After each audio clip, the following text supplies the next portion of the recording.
Welcome to Learning English from the Voice of America. Our program is aimed at English learners, so we speak a little slower and use words and phrases especially written for people learning English. Every day, we bring you news and information about America and the world. This is what you will hear on our program. You will hear a report from Ana Mateo. Then, our science report. Next, listen for our American History series, The Making of a Nation. But first, this from Dory Gundy. Civil rights movement hero Martin Luther King, Jr. is honored with a holiday on the third Monday in January. He would have been 90 years old this month, but was murdered in 1968 at the age of 39. King led a movement of nonviolent, peaceful protests to fight racial injustice in the United States. The first example of this movement began in December of 1955. It was the Montgomery bus boycott in the southern state of Alabama. Many southern cities, including Montgomery, practiced racial segregation, or the separation of black and white Americans in public places. When using public transportation such as buses, the law in Montgomery stated that blacks must enter from the back door, and the first 10 rows of seats were for whites only. On December 1st, in 1955, a black woman, Rosa Parks, was riding a bus on her way home from work. She refused to give her seat to a white man and was arrested. At the time, King was a 26-year-old clergyman at the Dexter Avenue Baptist Church in Montgomery. In an interview with the British Broadcasting Corporation in 1961, he explained what happened next. More than 99% of the Negro people of Montgomery rose up with a righteous indignation, I would say, and this led to the bus boycott. They asked me to serve as a spokesman, and then from this time, I found myself in a leadership position in the civil rights struggle. In Montgomery, King and others organized a one-day boycott of city buses on December 5th. 3 days later, under the leadership of King and others, a list of demands was presented to city officials. The demands included fair seating for all and courteous treatment by bus operators. The demands were not met. City officials and white opponents tried to defeat the boycott. Blacks organized and helped one another to meet transportation needs. Many blacks walked or rode bikes to where they needed to go.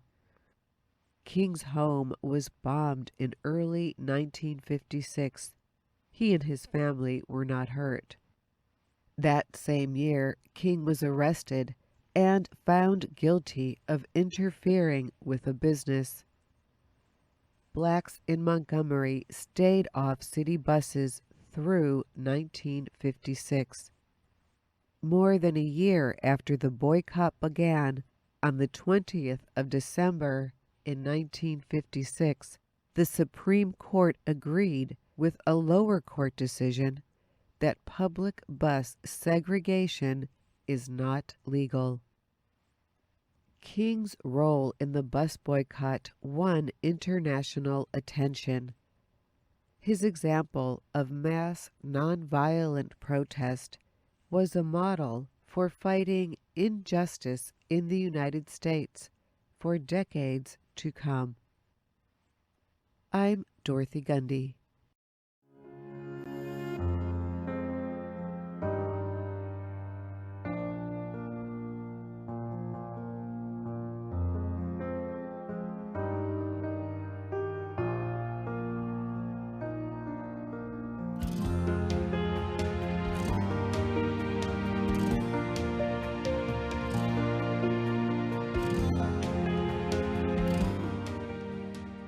In the United States, many people think of drunk driving when they hear the term breathalyzer. If you are suspected of driving under the influence of alcohol, police will most likely ask you to breathe into a breathalyzer. This device identifies how much alcohol is in your blood by measuring the amount of alcohol in your breath. Now, researchers are using the same technology to test for something else: cancer. This breathalyzer, created by Owlstone Medical, can identify and measure chemicals in a person's breath. And it finds these chemicals at very low levels, usually parts per billion. British researchers have asked 1,500 people to take part in tests of the device. Each person will wear a special mask and breathe normally for 10 minutes. The mask is equipped with collection tubes. These tubes capture the chemicals in the person's breath. The lead investigator is Rebecca Fitzgerald of Cambridge University in England. She says the Owlstone breathalyzer is a simple device. These tubes, simple though they look, this is one of the things that's made a real difference in this technology looking so promising, because for the first time the chemicals that are breathed out in the breath can be collected in these tubes and immediately stabilized. So as you keep breathing, you're capturing more and more of those chemicals, and you're building up a profile of the chemicals in your body that have been exhaled on the breath. The tubes are then sent to Owlstone's laboratory. There, researchers examined the volatile organic compounds in the breath. Those VOCs, as they are known, are produced by the body's normal chemical processes. However, changes in chemical activity can produce particular markings.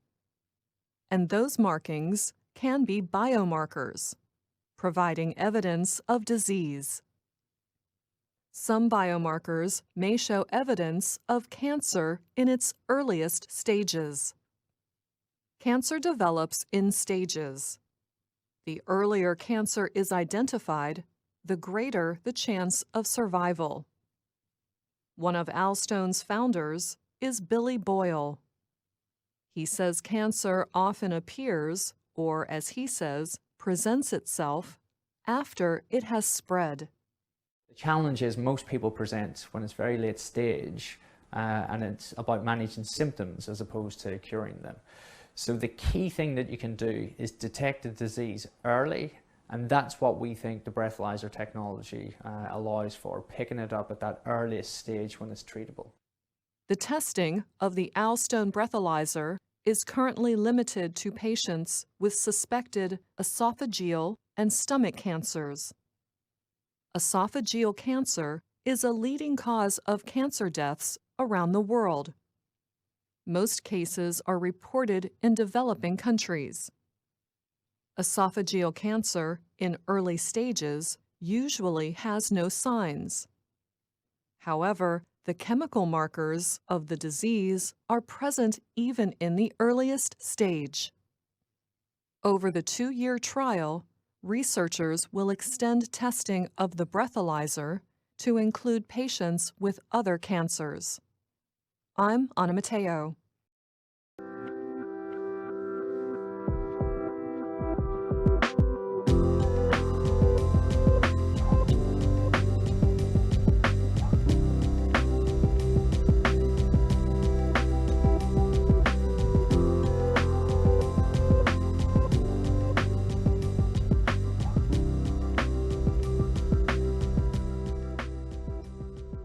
The Ebola virus is one of the world's deadliest viral diseases.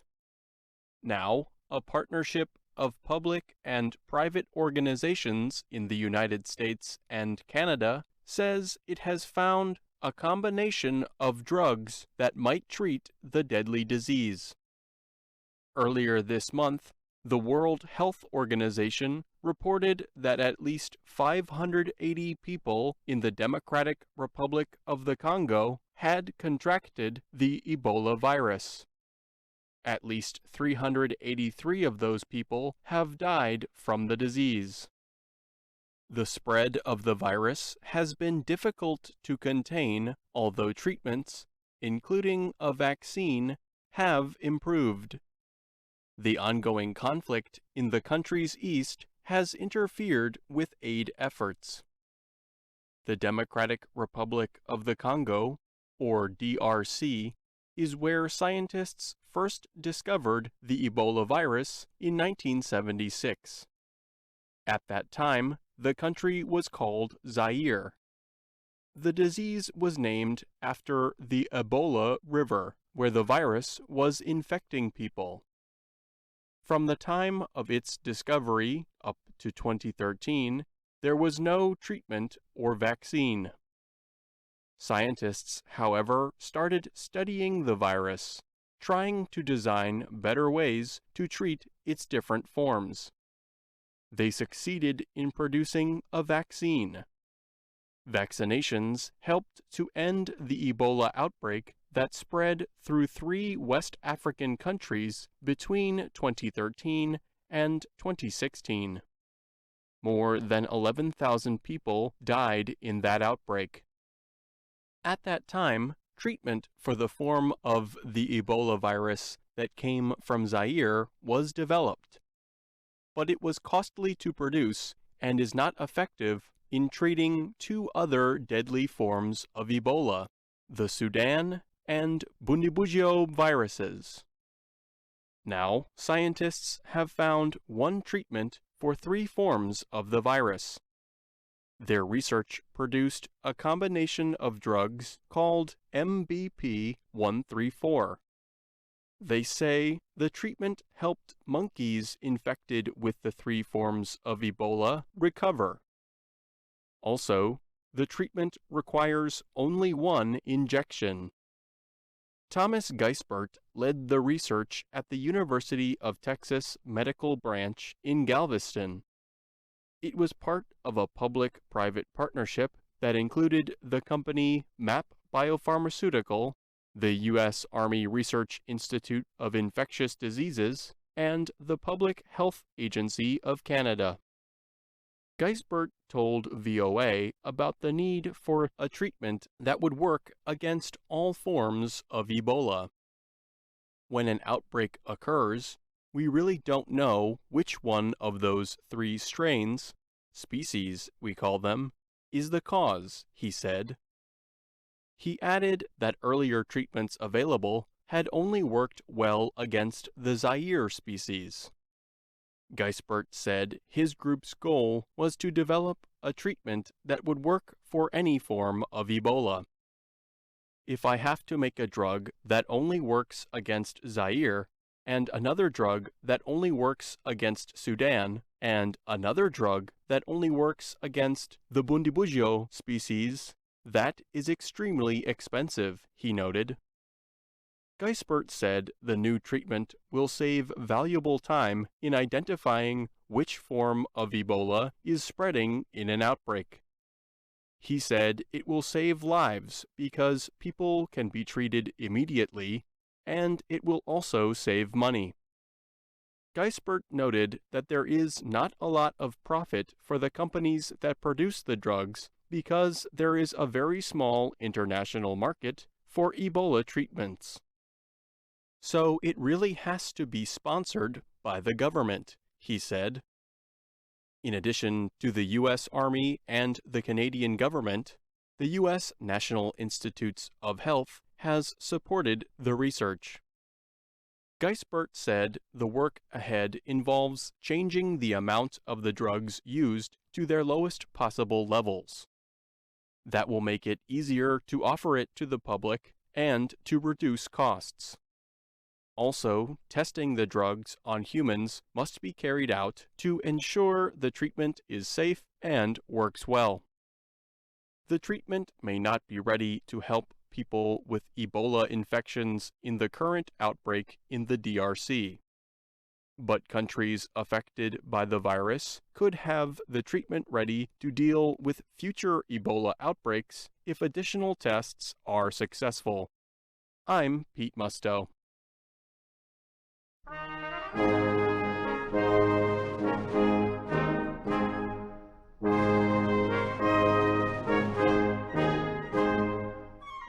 From VOA Learning English, welcome to The Making of a Nation. I'm Steve Ember. In the middle of the 1850s, the United States was again struggling with the issue of slavery. The dispute centered increasingly on Kansas, a territory in the middle of the country. In Kansas, white men were able to vote on whether they wanted slavery to be legal in the territory.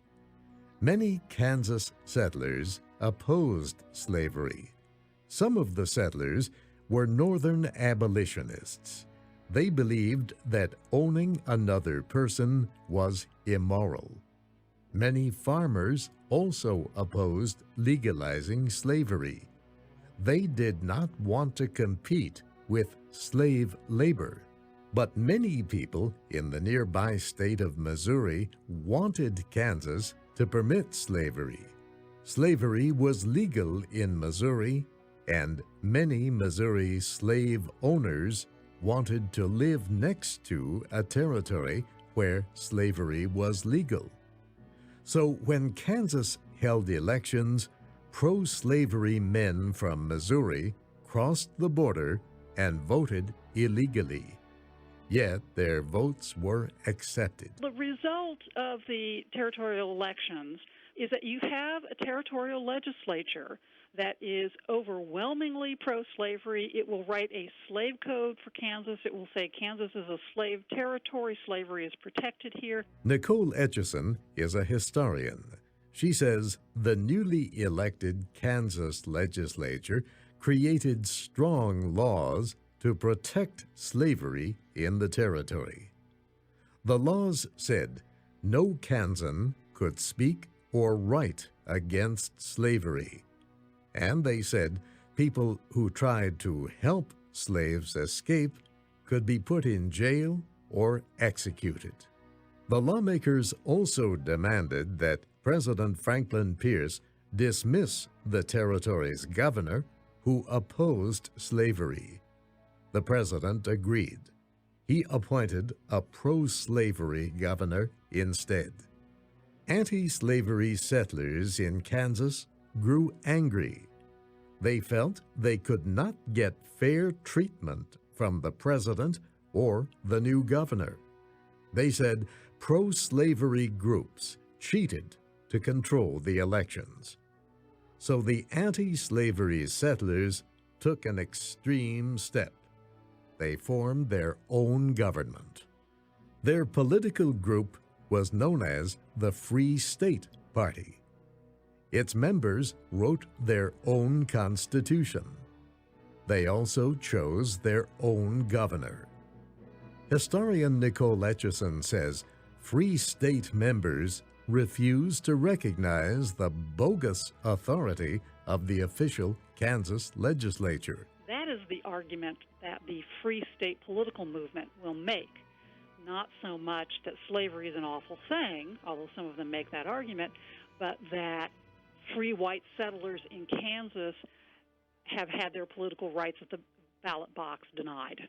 President Pierce said the actions of the Free State Party seemed revolutionary.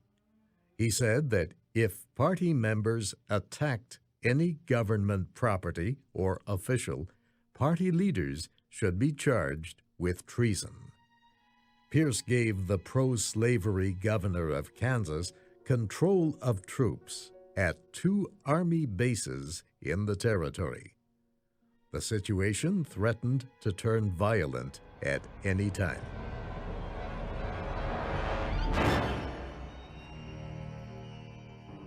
In November 1855, a pro-slavery man killed a Free State man in a dispute over land claims. To answer the attack, Free State settlers threatened the killer and burned his house. At the same time, hundreds of pro-slavery men crossed the border from Missouri. They planned to burn the town of Lawrence, where many Free State members lived. The pro-slavery governor and the Free State governor agreed to hold an emergency meeting. They negotiated a settlement, and the men from Missouri went home. But the truce did not last long. In the weeks that followed, a pro-slavery sheriff attempted to arrest the leaders of the Free State government, but failed. A few days later, the law enforcement official was shot. Around the same time, a pro-slavery grand jury found several Free State leaders guilty of treason. The grand jury also said the town of Lawrence was supporting illegal newspapers and a hotel that stored weapons. Pro-slavery officials moved to take control of the town. The wounded sheriff urged private citizens to help. Once again, hundreds of men, including many from Missouri, gathered in Kansas.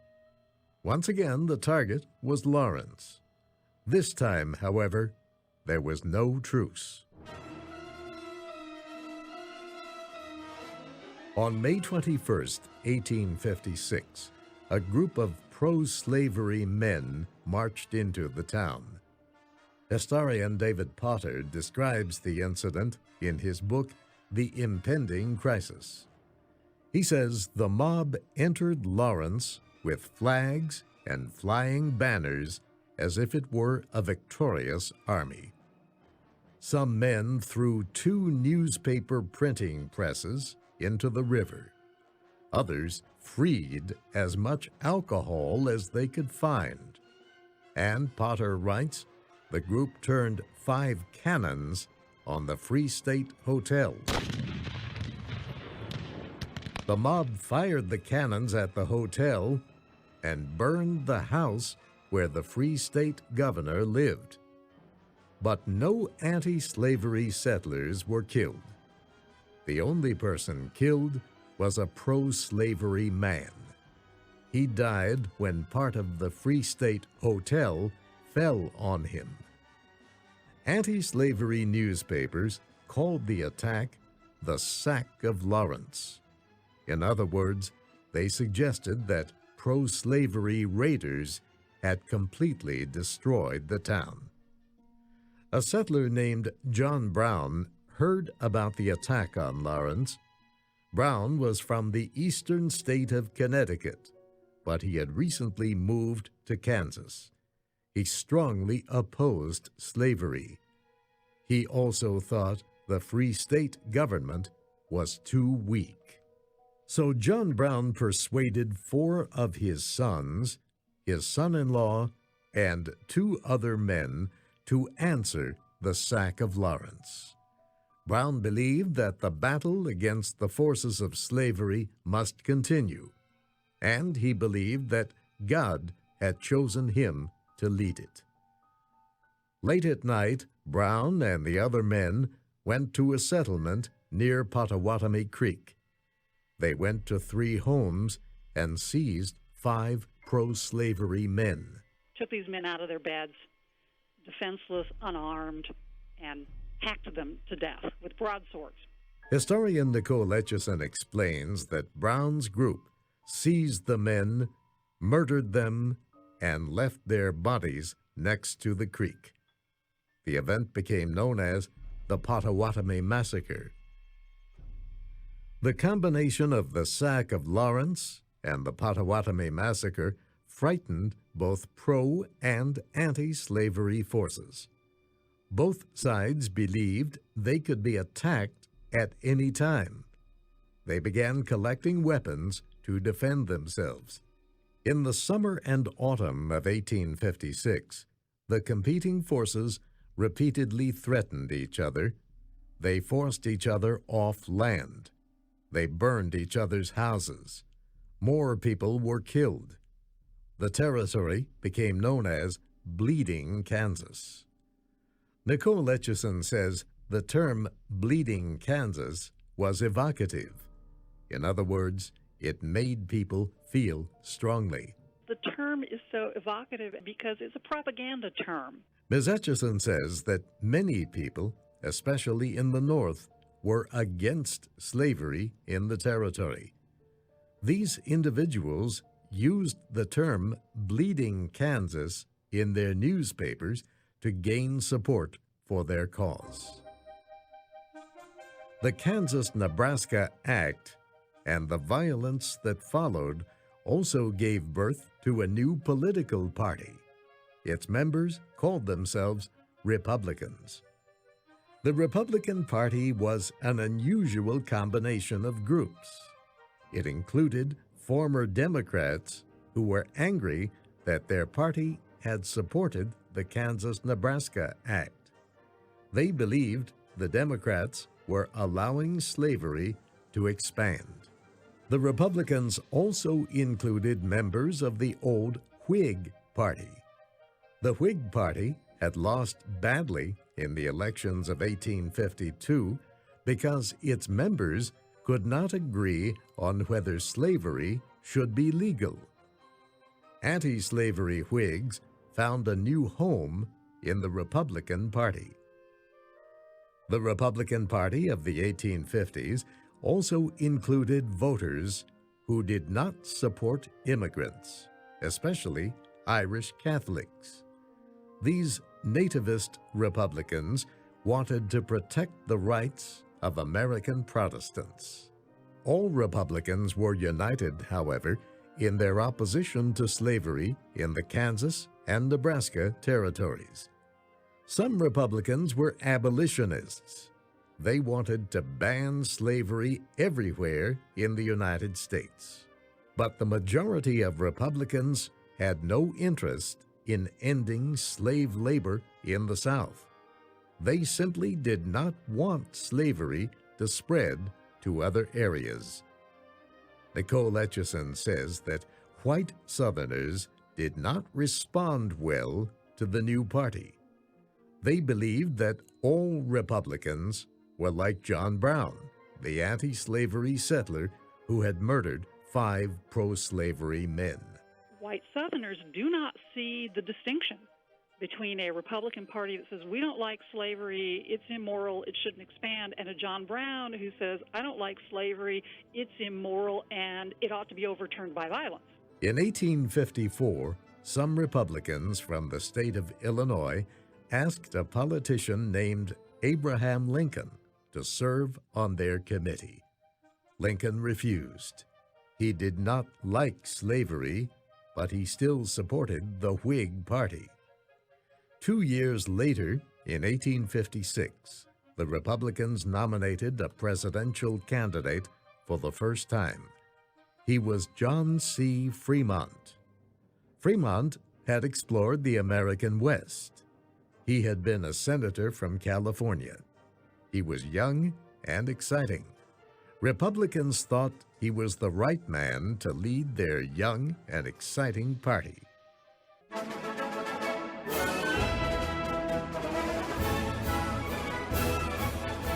I'm Steve Ember, inviting you to join us next time for The Making of a Nation, American History from VOA Learning English.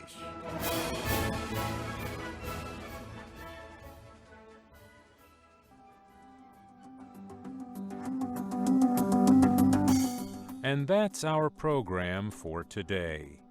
Listen again tomorrow for another VOA Learning English program on the Voice of America.